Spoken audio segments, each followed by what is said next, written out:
The individuals indicated had smooth, lovely faces, long hair that draped over their shoulders, slender, soft bodies, as if their bones were made of bananas. What on the left side of hell is this?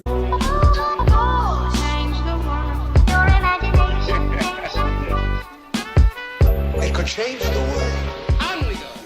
This is the last book in the 3-body problem. This is going to be a vlog because the unhinged behavior that Cixin Liu chose for this finale is actually everything that I signed up for. It's living up to my expectations. I'm having so much fun. There are going to be spoilers in this vlog because it is the last book in the series and I can't talk about it without giving away spoilers. Also, trigger warnings for stuff because it does get a little bit horrific in some areas of the series. Also, there are going to be some parallels here drawn to the TV show, so if you haven't watched the TV show, be prepared for that. I am currently like 150 pages in, and this book is ridiculous, okay? What we've had happening in the beginning is, we have this guy, right? This guy is dying of cancer, and there is recent research that will allow him to end his pain with legal assistance, if you will. And so he has chosen to do this thing. Before he finalizes this decision, he decides that he is going to buy a star and send the paperwork for that star and its surrounding planets. I guess he's like buying everything attached to that star, like a little solar system, and send it to the love of his life, his unrequited love.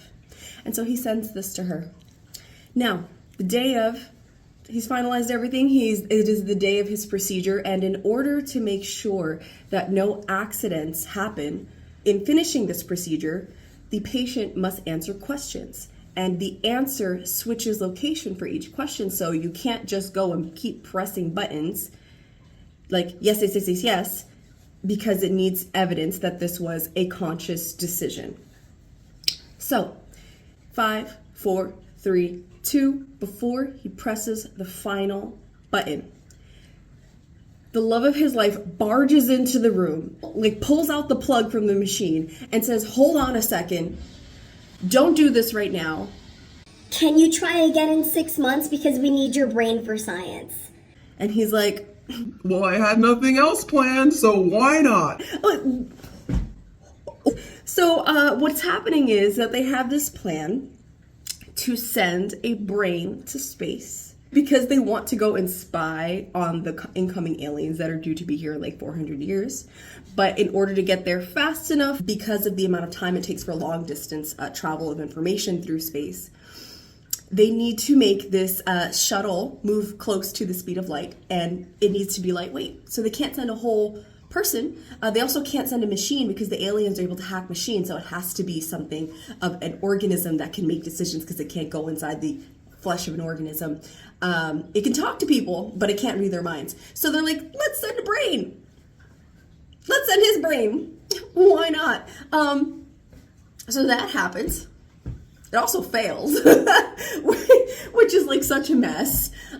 So if you watch the show, there is something like this that happens in the show, except the show makes it much more emotional because the characters actually cared about each other. And here, the character who was his love, Chen Xing, I think. I'm not sure if I'm saying her name correctly, so I'm gonna try to like not say her name because I don't want to mispronounce it. She didn't care about him at first, and now she cares about him because she put him through this, and she's like, oh my god, I wasted his brain. His brain is going to be cryo-frozen and could be like captured by some aliens at some point in some part of the universe and probably tortured forever because his brain's not dead, it's hooked up to a machine. It was supposed to reactivate when he gets close to the aliens. So like, oh my god, I may have accidentally sent him to be tortured for the rest of time.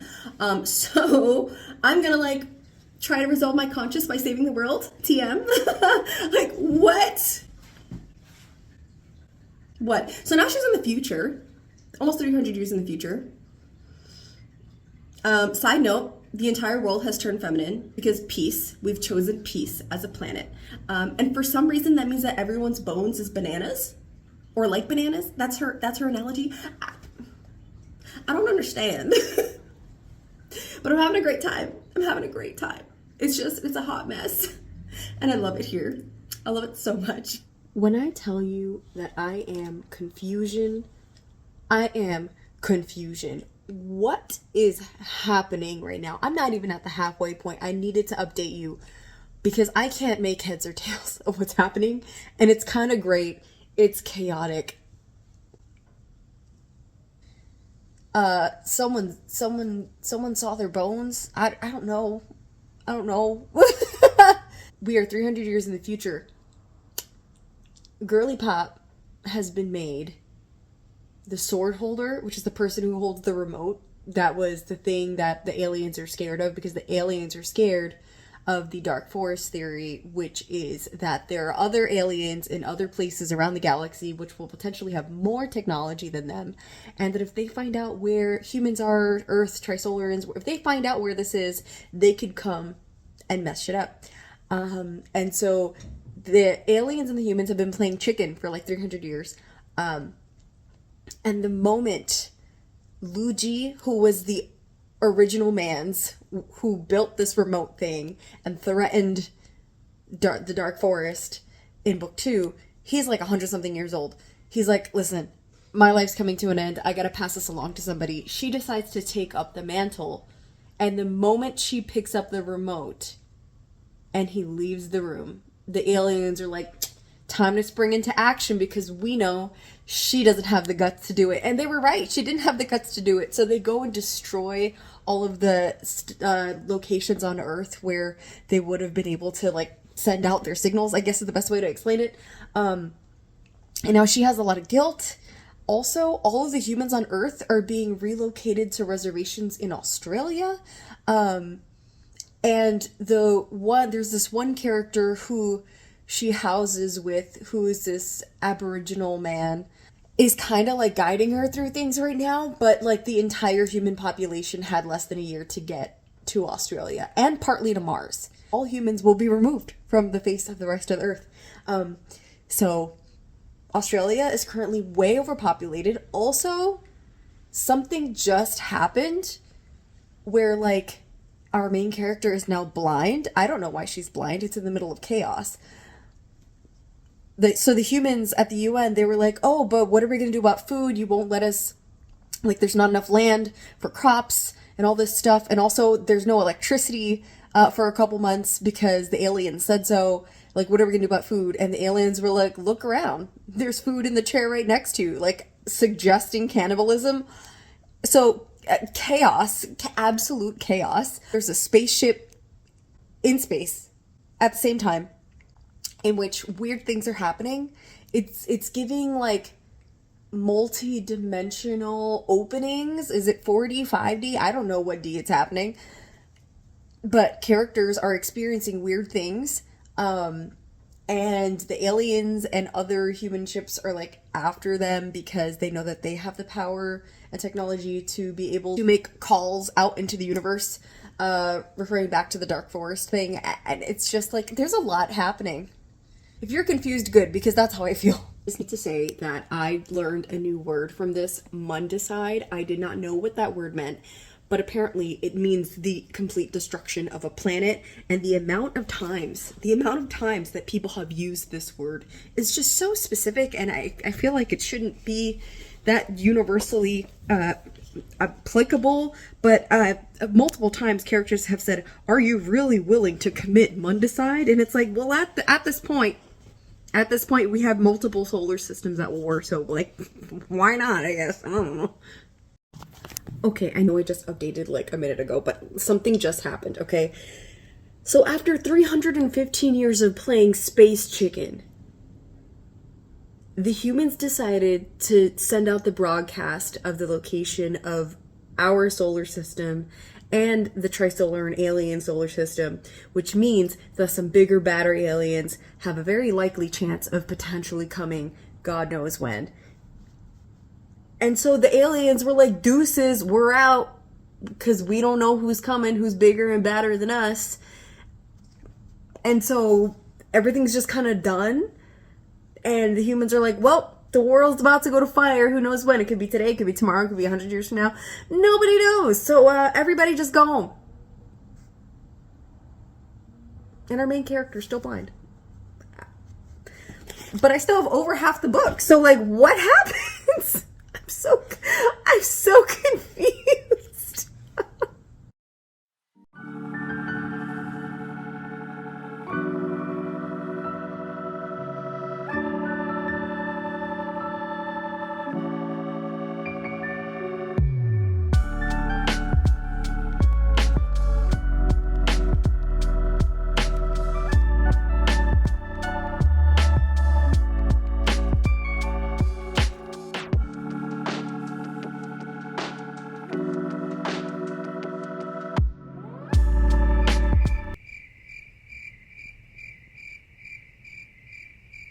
I don't even know how to start talking to you about the chaos, the absolute unhinged behavior, the violence that Cixin Liu chose as the ending to this series.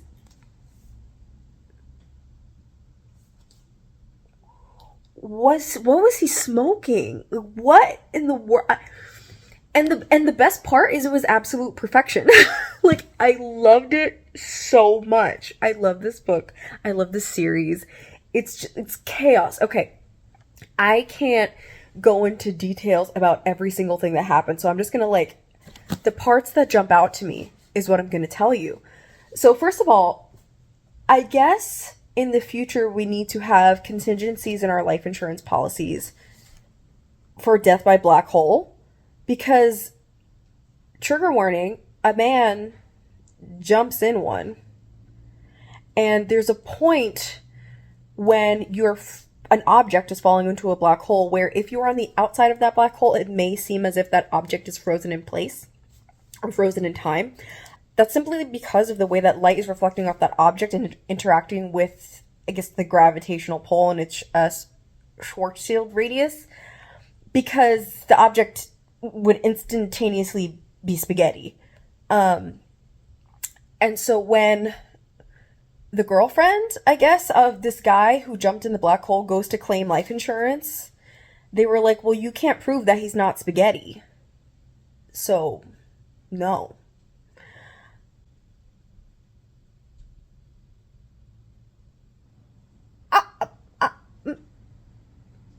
I do not know what to do with this information. Main chick Cixin went to go meet with the brain of her long lost lover, I guess. Not really lover. He loves her from a distance. Doesn't matter at this point. The brain of her lover was caught by the aliens and saved for 300 years. He meets with her after becoming a published children's author in the alien civilization because he's been writing children's stories for the aliens for hundreds of years. And in those stories are 3 stories that actually have secret coded information to tell the humans as to how they can save the solar system and the human race if they can just solve the puzzle. So he tells her these stories and she brings them back to Earth. And humans don't do a good enough job at first at solving it because the entire solar system gets turned into a pancake.